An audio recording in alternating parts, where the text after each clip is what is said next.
port du masque doit être obligatoire en raison de la généralisation de la maladie à coronavirus à Abidjan, selon le directeur général de la santé. Et puis au total, 60 457 décès dus au coronavirus ont été enregistrés dans le monde. C'est le bilan au 4 avril 2020 et plus de 200 000 personnes sont déclarées guéries. Bonsoir et bienvenue dans le journal. Je vous le disais en titre, le directeur général de la santé, le professeur Samba Mamadou, invite les populations, notamment les Abidjanais, à porter des masques afin d'éviter la propagation du coronavirus. Selon lui, le port du masque doit être obligatoire. Les forces de défense et de sécurité au premier rang de la mise en œuvre des mesures barrières pour lutter contre la propagation de la maladie à coronavirus. Le Conseil national de sécurité a donc édicté des mesures sanitaires. À Gagnoa, dans la région du Go, dans le centre-ouest du pays, la sensibilisation au respect de ces mesures est de mise. Quel est donc le rôle joué par les FDS dans la mise en œuvre de ces mesures? La réponse dans ce reportage de Léon Bro. Gagnoa, région du Go. Aucun cas de Covid-19 encore signalé. Mais en journée, rencontre de sensibilisation comme c'est le cas ici entre comité régional de sécurité présidé par le préfet de la région et hôteliers. Pendant ce temps, patrouille de la police, même dans les marchés pour veiller au respect de la distance sociale d'au moins 1 mètre. Dans les centres commerciaux et autres établissements accueillant du public, il faut s'assurer de la présence de dispositifs de lavage des mains et de l'observation des autres mesures barrières. On avait déjà fait un dispositif de lavage des mains. Il y en a quand ils arrivent, ils trouvent que ça c'est du faux, mais on les oblige à le faire parce qu'il faut que ce soit une culture désormais. J'ai envie de vivre longtemps, de voir mes enfants grandir. J'observe cette distance d'1 mètre. L'épidémie est quelque chose vraiment de réel. Donc avec le soutien de la police et les efforts de l'administration, nous arrivons à mettre en place les consignes. 21h ce 2 avril, 9e jour du couvre-feu et 2e grande patrouille nocturne conjointe, police, eaux et forêts, gendarmerie, préfet de la région du Go. Une seule consigne, fermeté dans le respect des droits humains. Il vous a recommandé la fermeté, dans la courtoisie et surtout le professionnalisme pour mener à bien cette mission. Vous allez éviter les violences, surtout les violences sur ces citoyens, parce qu'ils sont suffisamment traumatisés. Mais ceux qui vont se montrer récalcitrants, téméraires, nous allons leur apporter la réponse qu'il faut. Direction les quartiers de Gagnoa, notamment commerce, Babré, Dioulabougou, Garayo, partout, rien à signaler. Nous espérons vivement que nos populations respecteront scrupuleusement toutes les consignes qui ont été éditées pour que Gagnoa ne puisse pas enregistrer un seul cas. Nous sommes en phase d'une pandémie où il n'y a pas de médicaments. Donc les mesures qu'on nous demande, c'est des mesures barrières, c'est les premières mesures. J'exhorte les populations à les respecter, à faire en sorte que nous passions tous par ce comportement-là, barrage, n'est-ce pas, à la pandémie. Lutte contre la propagation de Covid-19 à Gagnoa, l'implication du comité régional de sécurité et notamment les forces de défense et de sécurité, une réalité.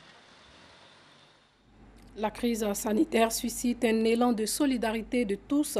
Les journalistes de Côte d'Ivoire n'ont pas voulu rester en marge de cette lutte. À travers une plateforme en ligne, plus de 200 journalistes ont mobilisé la somme de 4 millions de francs CFA pour soutenir les médecins premiers maillons dans la lutte contre le coronavirus.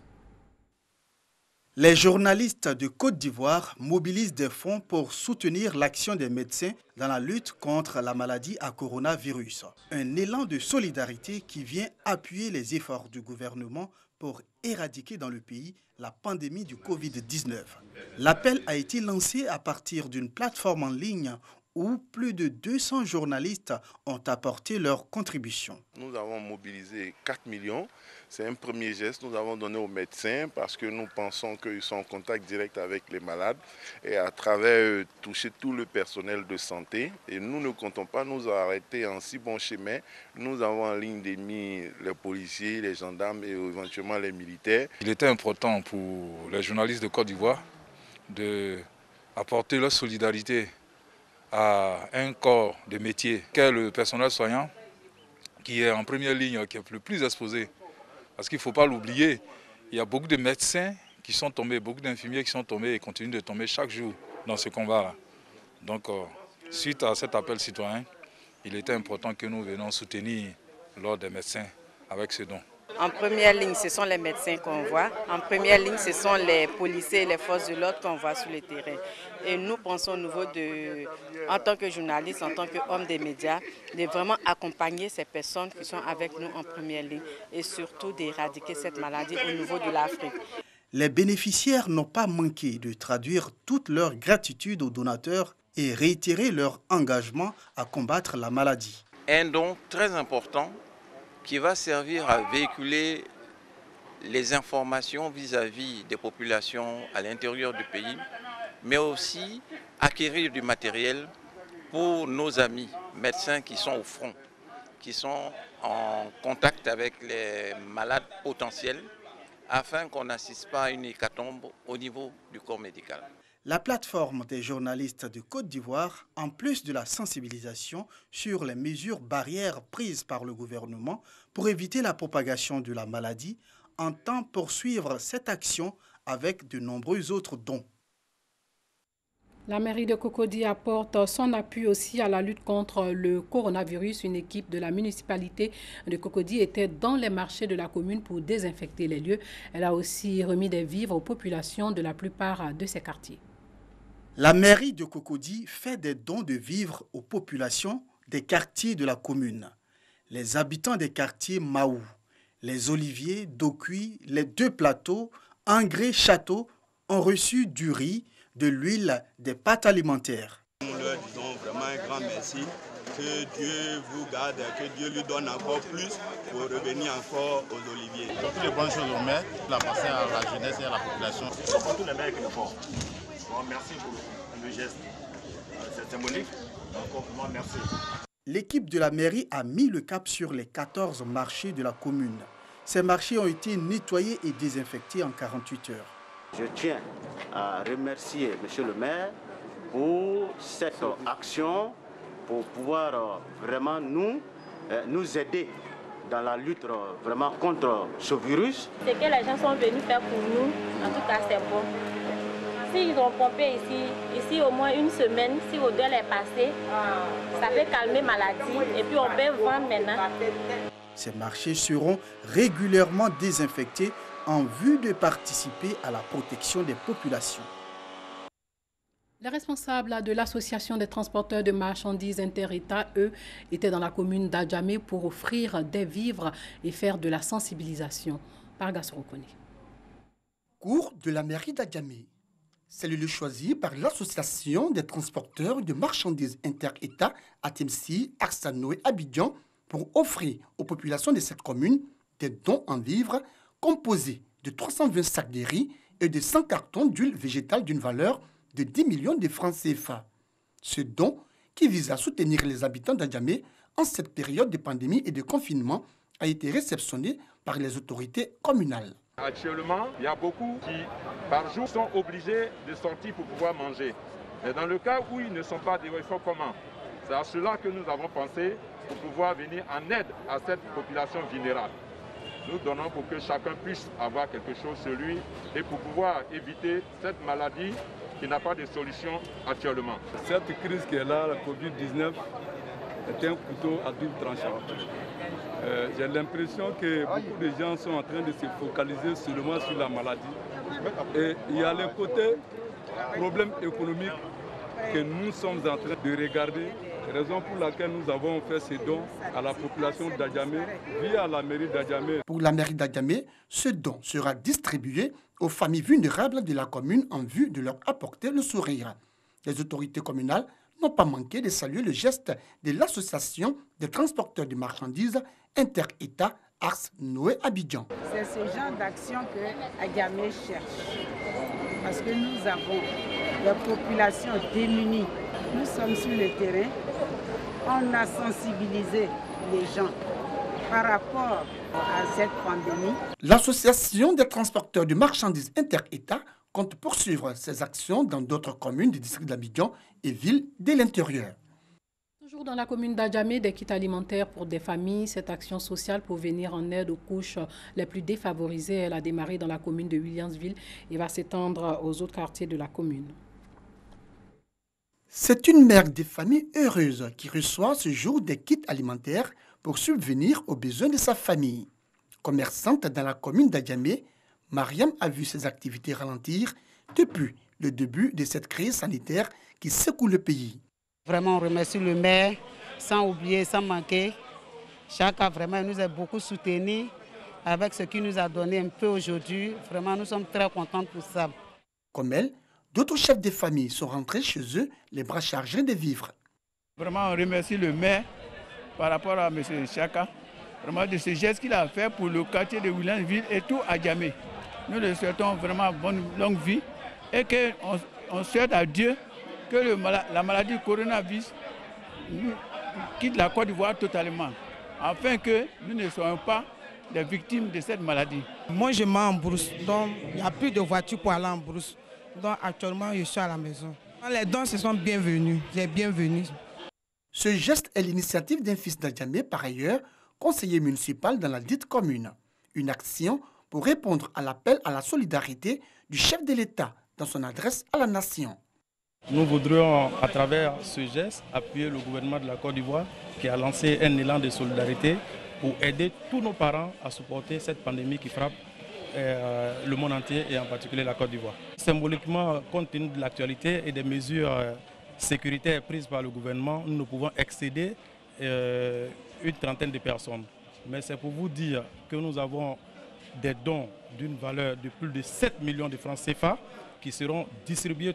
Cette action sociale qui a démarré dans le quartier de Williamsville va s'étendre aux autres quartiers de la commune.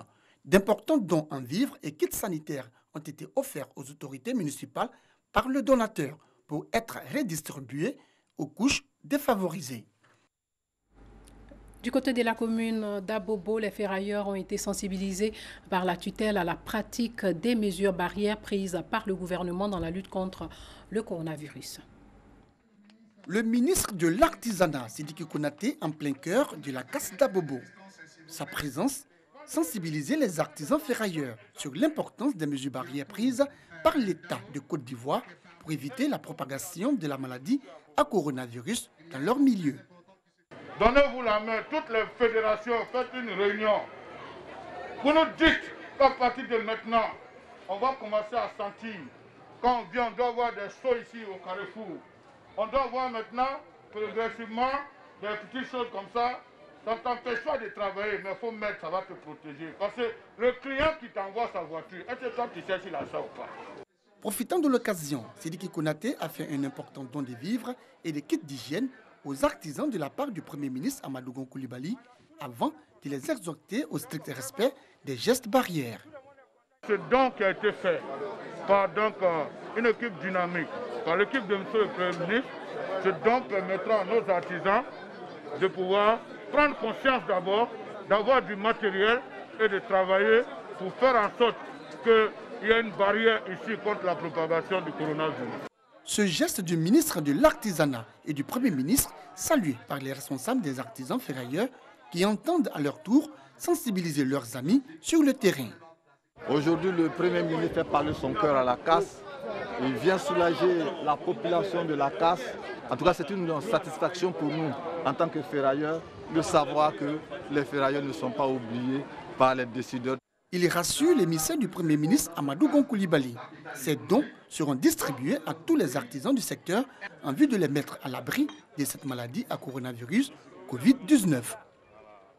Au Nigeria, la crainte d'une propagation du virus dans les camps de déplacés, dans le camp de Bakassi, notamment l'un des plus grands camps de déplacés du conflit de Boko Haram dans le nord-est du pays, ont fait la queue autour de lavabos en plastique installés à la hâte pour tenter de sensibiliser la population. Maïdougouri, Nigeria. Le coronavirus menace les camps de déplacés. Des lavabos en plastique ont été installés à la hâte pour sensibiliser. Chaque personne qui rentre dans le camp doit obligatoirement se laver les mains à l'eau courante et au savon, de sorte que même si elle a été en contact avec d'autres surfaces ou avec une personne soupçonnée d'être atteinte d'une telle maladie, celle-ci ne puisse pas se propager à d'autres personnes dans le camp. Le Nigeria compte pour l'instant moins de 200 cas de coronavirus. Nous prions en permanence et c'est tout ce que nous pouvons faire. C'est un test de Dieu le Tout-Puissant. Nous devons donc l'accepter. Il n'y a pas de paix et Dieu nous met à l'épreuve avec cette calamité. Il n'y a aucun soutien pour aider à améliorer les mesures d'hygiène et un mode de vie sain. Mais on nous sensibilise sur l'atout et une bonne hygiène. Mais comment voulez-vous que les moins privilégiés de ce camp s'adaptent dans cette situation? Avant de finir ce journal, sachez que 27 nouveaux cas de coronavirus ont été enregistrés, dont 25 à Abidjan, portant à 245 le nombre de cas en Côte d'Ivoire, dont 6 nouveaux guéris, portant à 25 le nombre de cas guéris en Côte d'Ivoire. Voilà, c'est tout pour ce soir. Merci de nous avoir suivis et que Dieu nous garde.